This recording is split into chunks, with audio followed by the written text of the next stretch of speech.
I was just pushed away by fears. I thought that people would not support this project, people would not take me seriously.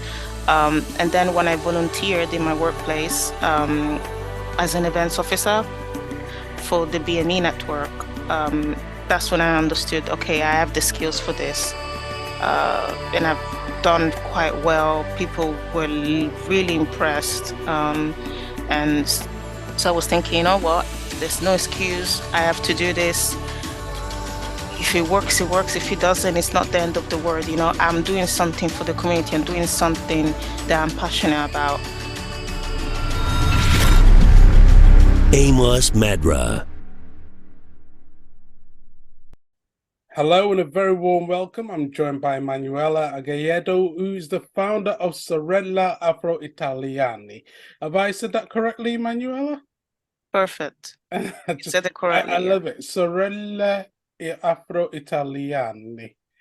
I love that. Okay, so tell us about your organization and how it all came to be. Okay, so firstly, I want to say thank you so much for inviting me, Amos. I'm very grateful and honored. Yeah, my name is Emanuela Aghayedo, and I'm the founder of Sorelle AfroItaliane.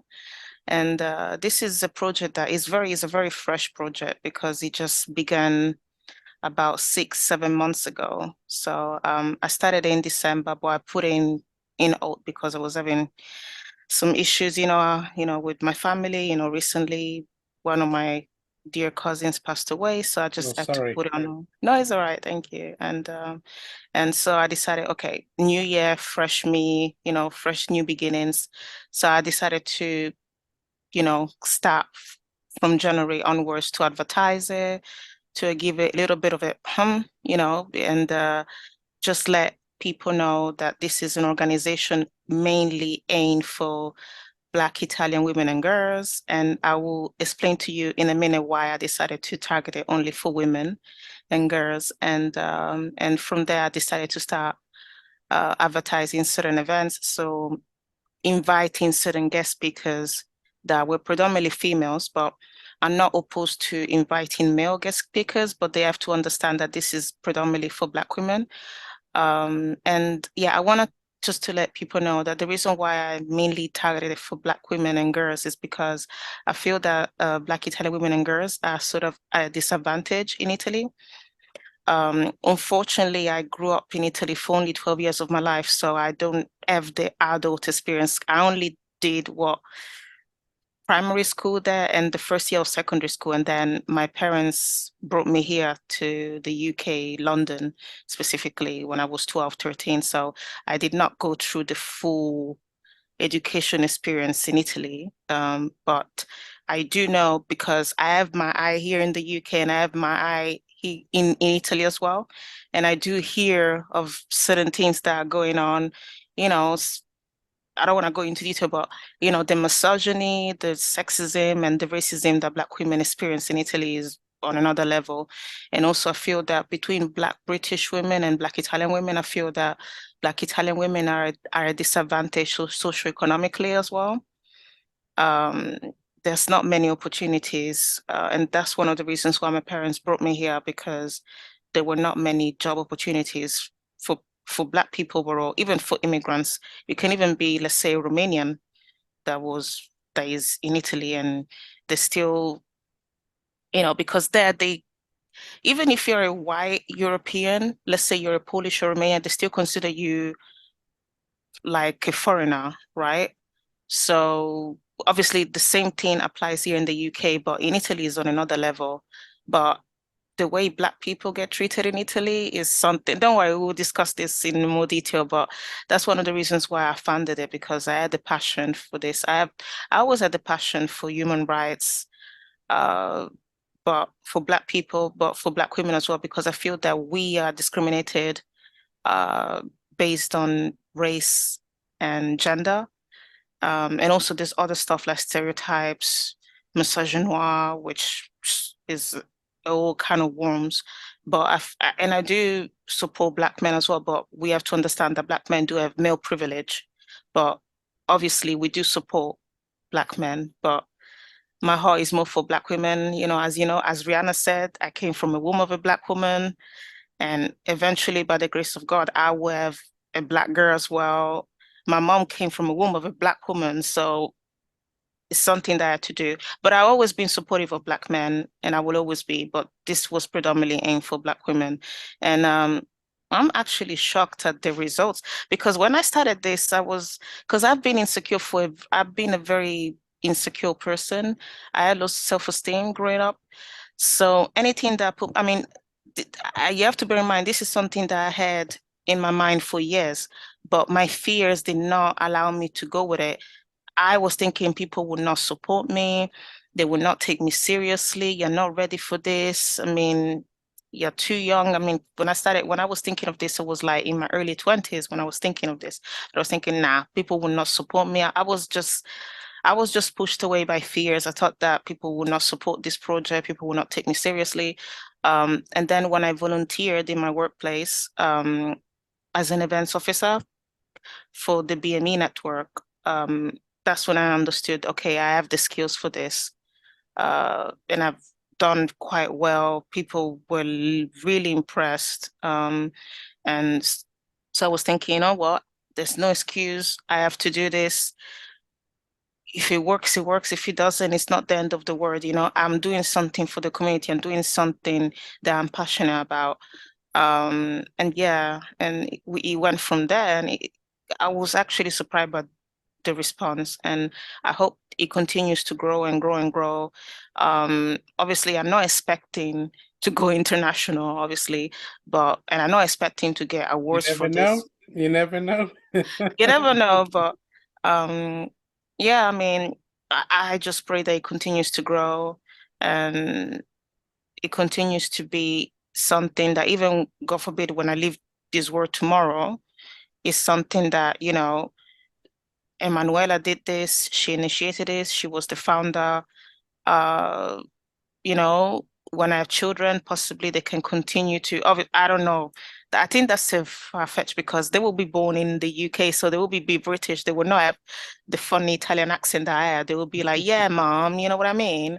So, so I don't think they will continue to do this, You but never know. yeah, You never know, yeah, as the yeah. saying. But I think they will be more passionate about Black British problems, which is probably something that I mean, we're definitely going to get into in this interview because I'm passionate about that. Because when I came to this country, um, yeah, I was just, to be fair, when I came here, I was just happy. I was happy to leave that country because the amount of racism that I received, I was happy to take a break from that.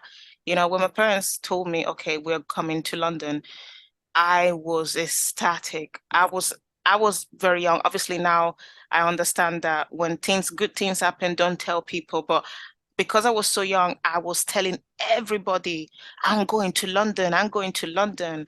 I can and you know, and I was always excited about it because I wanted to escape it because I grew up being the only Black child in the classroom, right? Most of the teachers were white Italian. So I didn't see representation, even on TV, people were white Italian. So I didn't see people that looked like me, right? So when I came to London, I was ecstatic. I was like, this is something like I was just happy to restart all over again. That's what I wanted, basically, to restart all over again. Um, but obviously I had my own issues as well in the sense that when I came here, then I realized that people did not really accept me because, you know, of my accent. I had the thick Italian accent when I came. So people did not really accept me, but I was just happy. I was thinking, you know what, it's better than what I was going through in Italy.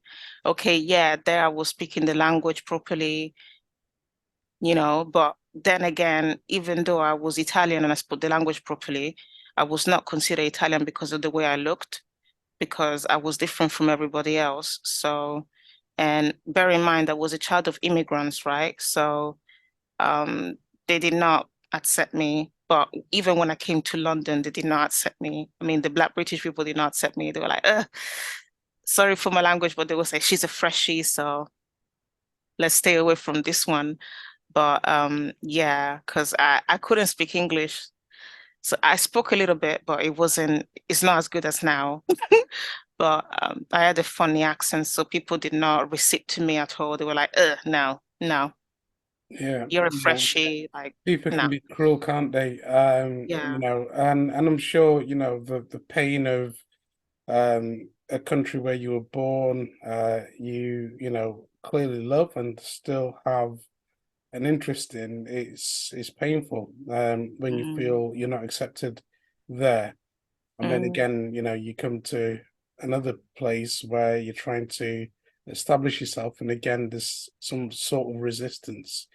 What is it with people where we separate ourselves and we say there's us and them? How can we try and, bring down some of those barriers and to relate to each other in a loving way?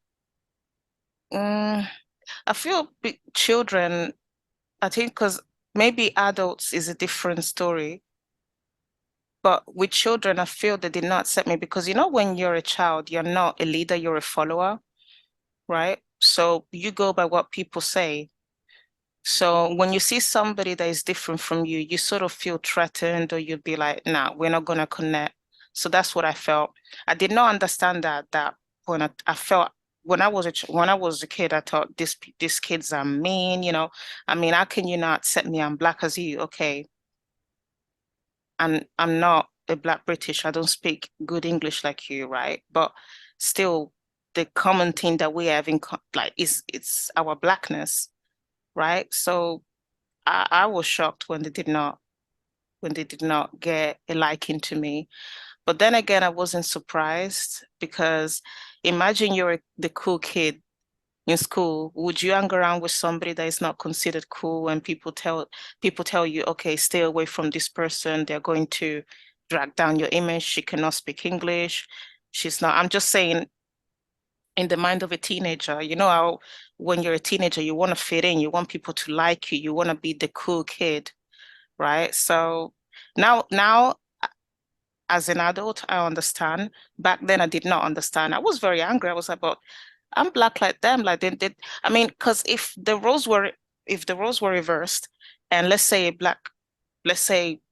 I was in Italy, yeah, and a black British came to Italy, and they were in the classroom with me, we are very like us black Italian people, we are very welcoming. We welcome black British people, we welcome black Americans as well, because there's lots of black Americans that come, they're expats. So, they're expats. So they come there to either to work or study. And we're very welcoming. We want to understand, okay, how is your situation there? Is it worst in Britain? How is it to be black and British, right? We want to understand that. So we're very welcoming, right? So if the roles were reversed, and I saw somebody that looked like me, even though of the language barrier, I will still try to teach them how to speak Italian. I will still try to make them feel welcome. I will still try to teach them of the Italian culture and our history, even though we don't have that much of, well, we do have Black history. So we're gonna get there in a minute, but I will still try to make them feel welcome, you know what I mean? Because okay, we are not the same nationality, but we are Black, right? Let's say he's a Nigerian British. I'll be, oh, okay, how is it? How does it feel to be Nigerian, born in Britain, right? Or Zimbabwean, born in Britain. You know what I mean? But um, but I think there is a different story here in London, right? But it is what it is. I feel I mean, I saw the difference between the Black community in Italy and the Black community here in the UK. And it hurts me to say, but I saw a complete difference and I'm not saying that Black people in Italy are any better. I'm not saying that there's such a strong unity, but there is in comparison to to the Black British people that have, not all of them, but I've noticed that the Black people in Italy are far more united. Like the thing that we see, we don't care whether you're from Ghana or Nigeria. The minute we see this, we're like, oh, come to, you know what I mean? But here is a different story that I saw different things when I came here. It was like either like um Caribbeans versus, especially back in the day, during back in the day, the raves, it was always Nigerians versus Ghanaians, Oh, who cooks better jollof rice? Is it Nigerians or Ghanaians? Oh, uh, Africans versus Caribbeans. And I'm thinking to myself, what is all this? Um, like, because we don't have this in Italy. We don't. We do have banter, who cooks the best jollof rice, but we don't care whether you're from Ghana or Nigeria. The minute we see this, we like come, like, you know what I mean? Because we want to be united, because it's not that many of us in Italy. It's still a growing number of Afro-Italians. It's not like here. Here is even hair salons. I remember when I came, that's one of the reasons why I came here. I was happy because I didn't, when I was getting my hair done in Italy, it wasn't nice. I hate to say it, so I was like, oh, finally, when I come to London, I get my hair done. I get to look good, because they know how to do hair there. And there is like you don't have to struggle to find somebody to do your hair. You can go to South London, East London. There's always somebody to do your hair. But there in Italy, it's a different story. It's a struggle. It's either your mom does your hair or your auntie or a friend of your mom who's not a hairstylist, but to manage, you have to get it done. But it's not like here where you find hair salons everywhere. So I saw a difference that here there's a big Black population and it's multicultural. Nigerian restaurants, Jamaican restaurants, is really a big, but there is still developing, I would say, in Italy. It's still coming together. But So, so yeah. what are you planning to do with this organization? What is the goal? What would you want to achieve? Well, it's just for us Black women.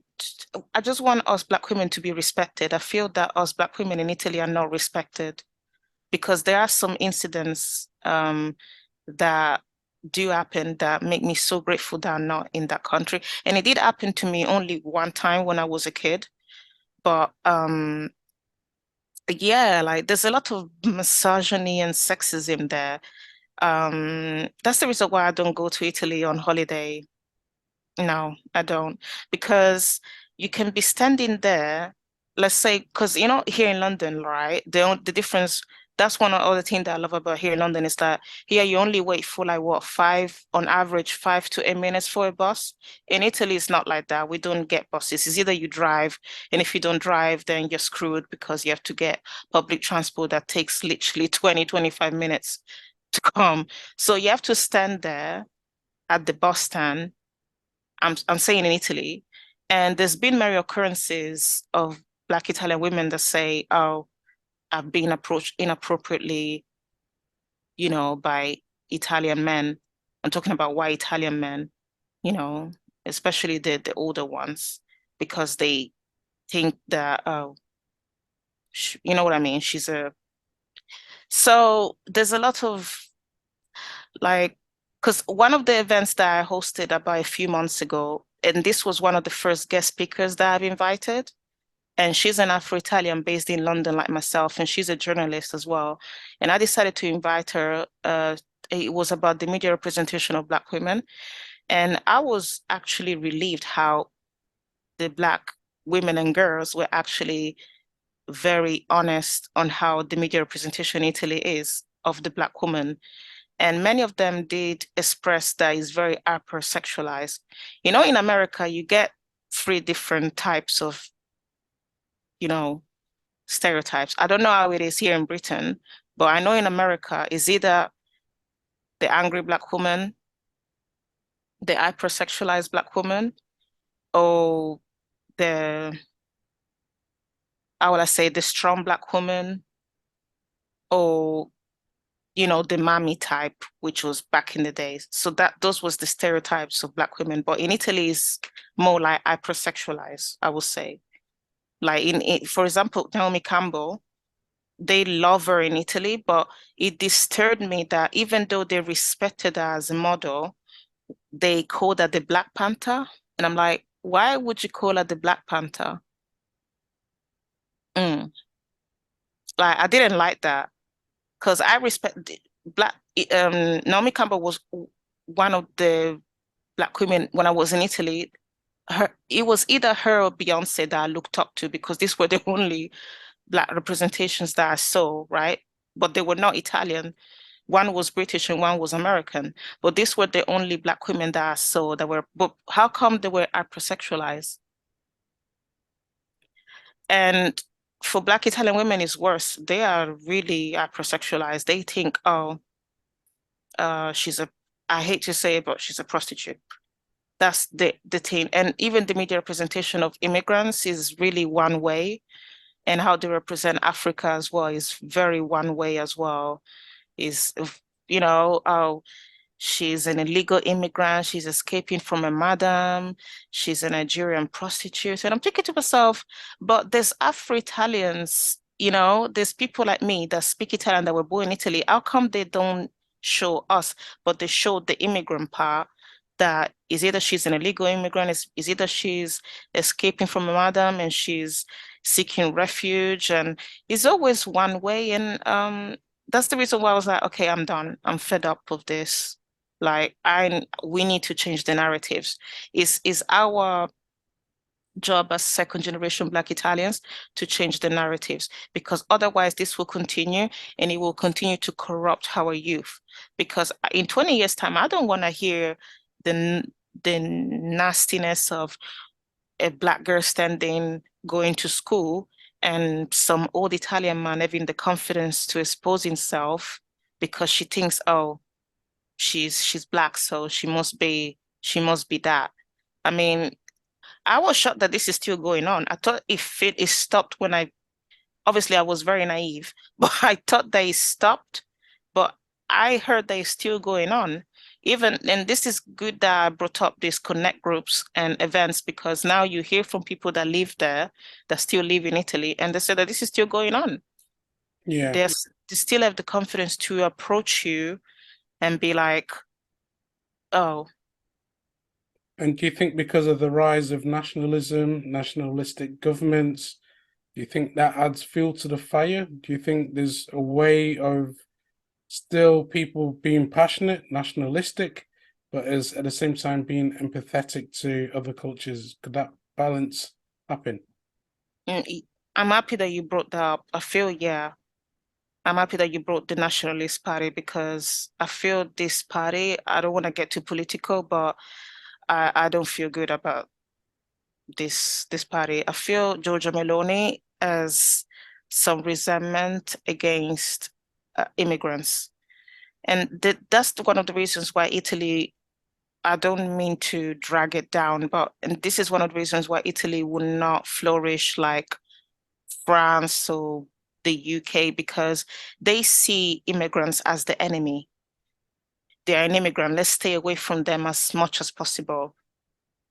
Immigrants, they bring crime, they bring prostitution, they bring drug dealing. That's what they think. When they see an immigrant, that's what they think. They don't think, oh, maybe they are a student, right? Maybe they're looking for work the legal way. And one thing is like, if you're not providing tools of integration, okay, how do you expect the immigrant to survive in a brand new country when the immigrant already feels like an alien, right? They have to speak the language, they have to learn the culture, but you're not providing tools of integration. And that's the reason why Italy continues to fail, because how can you look at people that are looking for opportunities and are seeking opportunities as the enemy? Like Britain, I hate to say it, but France, Germany, and the UK, at least they provide tools of integration. They provide work opportunities. And I'm not saying that these countries don't have their issues with racism, but like me, for example, I'm a Black Italian. How come here I have a good job position? I'm able to live my life. Yeah, my life is not perfect, but how come here I'm socioeconomically at an advantage than somebody who's a Black Italian? And my English is not as perfect as you. I don't have a British accent, right? But how come here I'm more accepted and I'm given more opportunities than my own country? And I was born in Italy. How come here I'm being treated better than Italy? I knew already that they were not going to accept me. I knew it from a very young age. I told my dad, I was like, and I was only 8 or 9 years old. I told my dad, what's the point of me going to university? I'm going to work in a factory like you anyways. And because I saw that for myself, my uncles were all doing laborer jobs or cleaning jobs. My dad, who came to Italy in the 70s, managed to graduate with an architecture degree. But how come he was doing a laborer position and he was not given the opportunity to be an architect? So I knew already that even if I had a degree or master's, that I would not go anywhere because the society in Italy is just so one way. It's like, no, immigrants second, us first. They have this kind of mentality that Italians first, immigrants second. They don't matter to us right now because they don't really bring anything. They don't bring any value. That's how I see it. Oh, let's get them to do the laborer jobs, the cleaning jobs, even though they have the qualifications that say otherwise, that they are supposed to be working in office, they're supposed to be a medical doctor or an architect or an accountant. But why do you want to keep them at a low level? Because what? So I knew already that I was not going to be accepted. Even the way I was treated in school, I knew that was not going to be accepted. I knew it. They were always making jokes because they saw me more as the Nigerian, not the Italian. And I spoke Italian very well. I even spoke the dialect. You know, the broken down Italian, like how Naples speak it. I spoke it. I knew all the Italian songs. Culturally, I was Italian, right? But they did not see me as that. I said, no, you're a Nigerian. And they would even make jokes about Nigeria, that Nigeria is a poor country and this. And I'm thinking to myself, okay, that's how they saw me at. They saw me as a Nigerian. They didn't see me as an Italian. And what's your hopes for the future? And that means, for just Black people in general, or even just maybe African countries as well, maybe helping, supporting those nations to pull up so that, I don't know, is there anything that you'd love to see? That's the thing. I wish the African countries and the African leaders can just wake up because most of us here, we want to leave. We just want to leave Europe right now. I don't want to be here anymore. I'm sorry, I'm tired. And I've was born in it. I was born in Europe, right? I was born in Europe. I literally, I was born in Italy, obviously. Obviously, I've been in Europe my entire life, right? But I'm tired. Even I tell my cousins in Nigeria, it's like, look, don't look at, because I have a cousin who's I don't know. He's so, oh, I want to speak like a British. How do you speak?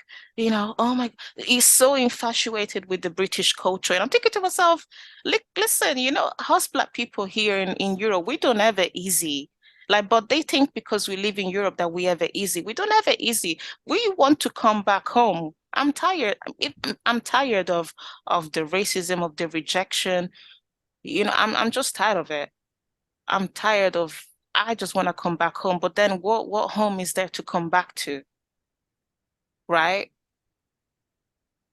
And I wish that the African leaders can just wake up and understand that we are not having it easy. Like we're not. And we want to come back home. But what home? The healthcare crisis, I mean, poor education. What is there to go back home to? So unfortunately, you have to settle for this, but it's better than nothing, right? But I wish that, I mean, I would love to just be in Africa if I'm completely honest with you. The hot weather, organic food, community. Here, you feel like you have to do everything yourself. Even when you have a baby, for example, you get married, you get assistance from people from the village, for example, people to help you out. Oh, okay, you're a new wife. Let me teach you how to cook certain meals for your husband, Oh, you have a baby. They have a naming ceremony as well. Like, I mean, the African culture is beautiful, but because the media likes to always portray one way, that Africans are poor, Africa this, Africa is, it's like, it's annoying. And I wish that just African leaders can wake up. And we are waking up in certain aspects in the sense of Afrobeats. I mean, it's international now. I mean, we're doing very well in that aspect, but in certain aspects, we have to improve, to provide a home for people to come back home to. Because if Africa was good, like who would leave Africa like to come? Even I never understood how an African from a rich household wants to come to London. I mean, why do you want to come to London? I mean, because I've met many here in London that come from very affluent backgrounds in Africa, but why would you want to leave that nice kingdom to come here to suffer? Like, I never understood it. But I don't know. Yeah. If my dad was rich, I would stay in Africa. Are you kidding me?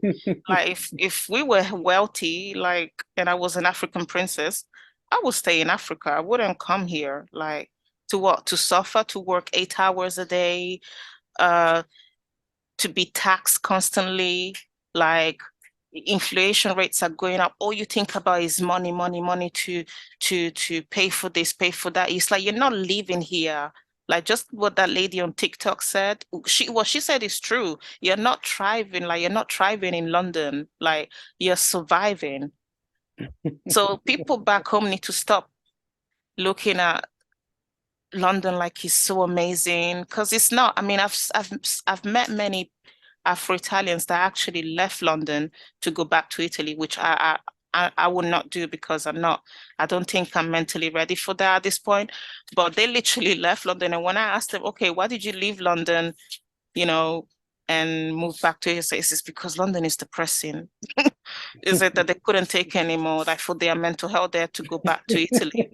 I was like, okay, good for you. But me, I don't think I'm ready to go back to Italy just yet. Like, Yeah. so Yeah. for the stairs and people asking you, how how can you be black and speak Italian so well? Like, I remember I used to get these questions a lot when I was a kid, when I was playing at the park and they would hear me speak Italian very well. Oh my God, Fiola, how do you speak Italian? They will, the elderly people, they will be like, how do you speak Italian so well? Oh my God. And I'm thinking to myself, I was born in Italy, like, sono nata qui, but they did not believe me. They were like, for real? I was like, yeah, I'm done. And then they will look at you, they will even touch your hair. It's like, no, I can't take this anymore. So Yeah. that's why when my parents said we're going to London, I was like, yeah. I even told my mom they would not look at me anymore. They would not ask me silly questions about my hair, finally. Because I felt like a petting zoo all the time. Anytime I came with the braids, they would be like looking at my hair, touching. And I'm like, I didn't like that. I was like, you know. Yeah. But then I never understood it. It's like they will have admiration for you, but then they will turn around and say something racist, say something about your country of origin. And I'm thinking, I never understood Italians. Mm. Till today, I'm still struggling to understand them. Yeah, and this is it, isn't it? It's the difference of culture, generational as well. And I think, some people don't, in my understanding, maybe sometimes people just don't understand what they're saying and how hurtful and offensive it can be. But thanks to organizations like yours, Emanuela, you're really making a big difference. You're impacting people's lives, and you're pushing the right agendas to find a fair playing field, make a balanced way of living for everybody, regardless of your race, culture, creed. And I think that has to be very noble and saluted. So thank you so much for the good work that you're doing. And thank you so much for inviting me. Like I'm really grateful. I'm really grateful for everything. Like I said, when I started this, I came into the notion that people will not take me seriously, and after a month, I will have to close it down. I didn't expect it to get this notoriety. So, and also for people in certain influencers back in Italy, Black Italian influencers to take a notice to it, So, and for you as well, I mean, I consider you an influencer because you're doing very well. Thank you. And I respect what you're doing for the Black British community because I know that Black British people have, there's issues in this country too. It's just here is multicultural, there's opportunities, but in comparison to Italy, I mean, Italy is more, the racism is very straightforward, but here is very hidden and insidious, Yeah. But And how can the audience connect with you so that they can find out more about your organization? oh yeah, they can follow me on, well, there's at Sorelle AfroItaliane, so the at and Sorelle underscore AfroItaliane. And yeah, they can follow me through Instagram. But yeah, it's just through there. And obviously I Yeah. would love to give them my personal Instagram, but now I think We'll, now. But we'll put the but links there so that yeah. they can connect with you. We'll make sure we get the links in the description. Emmanuel, it's been such a pleasure speaking to you and just hearing your passion, and you want to do so much for the Black community, and again what you're doing is such a noble cause. And let's hope that in the next years, 10, 20 years, when we look back and reflect, we can say thank goodness we've moved so far from what used to be the norm and is now changed. And that goes for every part of the world. So this is a global issue. And, thanks to people like you who raised that issue. So I just want to salute you and thank you for the great work that you're doing. Thank you. Thank you Thank so you. much, Amos. Thank you. Thank you for having me. Right. Okay. If you want some amazing inspiration, check out the videos next to me, and I'll see you right there.